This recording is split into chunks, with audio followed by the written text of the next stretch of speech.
Hello friends, तो जैसा कि मैंने कहा था कि हम जल्दी एनाटॉमी की क्लास लेंगे। तो हम लोग एनाटॉमी की क्लास लेने आ चुके हैं और हम आज इसमें आपको इंट्रोडक्शन देंगे कि एनाटॉमी है क्या, एनाटॉमी को कैसे हम लोग इजीली पढ़ सकते हैं और समझ सकते हैं। तो आइए देखते हैं हम लोग एनाटॉमी को। ठीक, एनाटॉमी एनाटॉमी वर्ड से आप समझ सकते हो कि एनाटॉमी है क्या। तो anatomy study of the structure of the body, मतलब एनाटॉमी में हम लोग बॉडी के स्ट्रक्चर के बारे में पढ़ते हैं। और बॉडी स्ट्रक्चर आप समझ सकते हैं जैसे कि हो गया कि ऑर्गन्स ऑर्गन्स नहीं, लेकिन बॉडी स्ट्रक्चर में बोन्स आती हैं, मसल्स आती हैं। पहले मैंने बनाई थी क्लास फिजियोलॉजी पे, तो फिजियोलॉजी पे हम लोग पढ़ते हैं उसके फंक्शंस के बारे में, और एनाटॉमी में हम लोग पढ़ते हैं उसके स्ट्रक्चर के बारे में। तो ये चीज़ आपको बहुत इंपॉर्टेंट है, आपको ध्यान रखनी है, क्योंकि अक्सर बच्चे गलती कर देते हैं एनाटॉमी और फिजियोलॉजी में कि डिस्क्राइब नहीं कर पाते कि वो है क्या। तो ये बहुत ही इम्पोर्टेंट चीज़ है। और anatomy it deals with the structure of the body. Anatomy deal करता है बॉडी के स्ट्रक्चर पे। तो ये तो वही सेम हो गया कि स्टडी ऑफ द बॉडी और स्ट्रक्चर ऑफ द बॉडी बिल्कुल सेम ही है। और उसके बाद ये किस वर्ड से मिल के बना है, तो anatomy derive from Greek word anatome. Anatome जिसका मतलब होता है anatomy is a wide field. Anatome का मतलब होता है anatomy is a wide field, मतलब एनाटॉमी बहुत बड़ी फील्ड है जिसमें आप जितना ही पढ़ेंगे वो आपके लिए उतना ही कम है। इसीलिए आपको बहुत ही ध्यान से पढ़ना है, क्योंकि फिजियोलॉजी में कभी कभी कुछ चेंजमेंट हो जाते हैं, लेकिन एनाटॉमी में कुछ चेंज नहीं होता। एनाटॉमी जो जहाँ है वो वैसे ही रहेगा। R H S is equal to not L H S. अगर आर एच एस है तो वो आर एच एस ही रहेगा, एल एच एस नहीं होगा। और लेटिन वर्ड एक है इसमें डायसेक्शन, जिसका है मीनिंग कटिंग अप। डायसेक्शन का मतलब आप समझ रहे हो, कटिंग अप, कटिंग अप। तो उसके बाद इज अ मर टेक्निक। डायसेक्शन इज अ मर टेक्निक। ये कुछ दो वर्ड्स मिलकर बना है एनाटॉमी। एक तो हो गया एनाटोम और दूसरा हो गया डायसेक्शन। तो ये दो वर्ड से मिलकर बना हुआ है एनाटॉमी, जिसमें पहले वर्ड का मतलब है एनाटॉमी जो वाइड फील्ड, जिसका मतलब मैंने अभी बताया। और डायसेक्शन का मतलब अभी बता चुका हूँ, कटिंग अप, और मैंने यहाँ पे लिख भी दिया आपके लिए। और उसके बाद main sub division of anatomy. कुछ मेन सब डिवीजन हम पढ़ेंगे एनाटॉमी के, जो कि हैं ग्रॉस एनाटॉमी, ग्रॉस एनाटॉमी और मैक्रोस्कोपिक एनाटॉमी। और इसको कैडावेरिक भी कहते हैं, कैडावेरिक एनाटॉमी भी कहते हैं।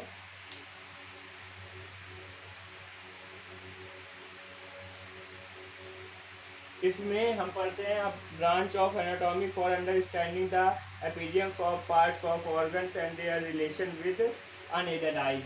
इसमें हम लोग पढ़ते हैं जिस जो भी अपनी बॉडी पार्ट और डायसेक्शन को अपनी आंखों से देख सके उसको मैक्रोस्कोपिक या ग्रॉस या ही कैडावेरिक, इन तीनों में से हम कुछ भी कह सकते हैं। तो हम ज़्यादा एक्सप्लेन नहीं करेंगे क्योंकि क्लास जल्दी खत्म करनी है। तो और दूसरे नंबर पर आती है रीजन वाइज और रीजनल एनाटॉमी। सिस्टमैटिक, जिसमें हम पर्टिकुलर सिस्टम के बारे में पढ़ते हैं, जैसे ऑर्गन सिस्टम, लंग्स और ब्रीदिंग सिस्टम, और काफ़ी प्रकार के सिस्टम होते हैं जिनके बारे में हम पढ़ते हैं। लिविंग एनाटॉमी हो गई तीसरे नंबर पे। चौथे नंबर पे आती है एम्ब्रियोलॉजी। एम्ब्रियोलॉजी जिसमें हम लोग जिसको हम लोग डेवलपमेंट एनाटॉमी भी कहते हैं। ये होती है मदर के वूम्ब के अंदर होती है। जब फीटस मदर के वूम्ब के अंदर होता है तब उस स्टेज को, उस डेवलपमेंट स्टेज को हम लोग एम्ब्रियोलॉजी और डेवलपमेंट एनाटॉमी कहते हैं। और पाँचवें नंबर पे होती है हिस्टोलॉजी, हिस्टोलॉजी और माइक्रोस्कोपिक एनाटॉमी। अब इसमें वो होता है कि जैसे कि ग्रोथ एनाटॉमी हम लोगों ने पढ़ा, जिस भी एनाटॉमी को या डायसेक्शन को हम लोग अपनी आंखों से देख सके उसको मैक्रोस्कोपिक कहते हैं। और जिसको हम लोग आंखों से ना देख सकें, नेकेड आइज से ना देख सकें उसको हम लोग कहते हैं माइक्रोस्कोपिक एनाटॉमी। और छठवें नंबर पे आती है सरफेस एनाटॉमी। सरफेस एनाटॉमी और ट्रोपोग्राफिक एनाटॉमी जो होती है, जैसे बॉडी को हम लोग किस किस हाफ में कट कर सकते हैं, ऐसे और ऐसे काफ़ी प्रकार से कट कर सकते हैं, उसी में हम लोग बाद में पढ़ेंगे, अभी कुछ नहीं पढ़ेंगे इसमें।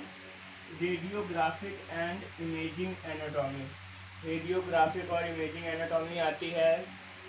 जो हम लोग के टेस्ट होते हैं, जैसे एक्सरे हो गया, एमआरआई हो गया, सीटी स्कैन हो गया, इनमें हम लोग यूज करते हैं रेडियोग्राफिक और इमेजिंग एनाटॉमी को।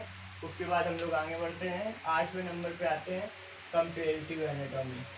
कंपेरेटिव एनाटॉमी में कंपैरिजन होता है बिटवीन टू फिजिकल और बायोलॉजिकल एंथ्रोपोलॉजी।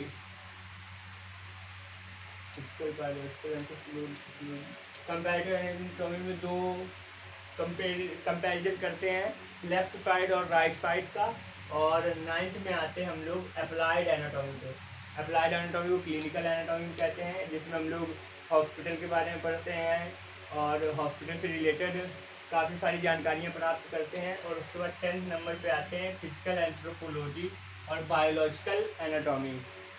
11th नंबर पे आती है एक्सपेरिमेंटल एनाटॉमी। उसके बाद आता है ह्यूमन जेनेटिक्स। एक्सपेरिमेंटल एनाटॉमी में हम लोग पढ़ते हैं कि एक्सपेरिमेंट कैसे कर सकते हैं बॉडी पे, और जो बॉडी पे एक्सपेरिमेंट किए जाते हैं, डायसेक्शन किए जाते हैं, उन सब के बारे में जानते हैं, जिसे हम लोग एक्सपेरिमेंटल एनाटॉमी कहते हैं। और हम आपको बता रहे हैं कि आगे हम लोग इसको पूरा एक्सप्लेन करके पढ़ेंगे, means of division of anatomy को, अपनी नेक्स्ट क्लास में। और आप हमारे चैनल को सब्सक्राइब, लाइक,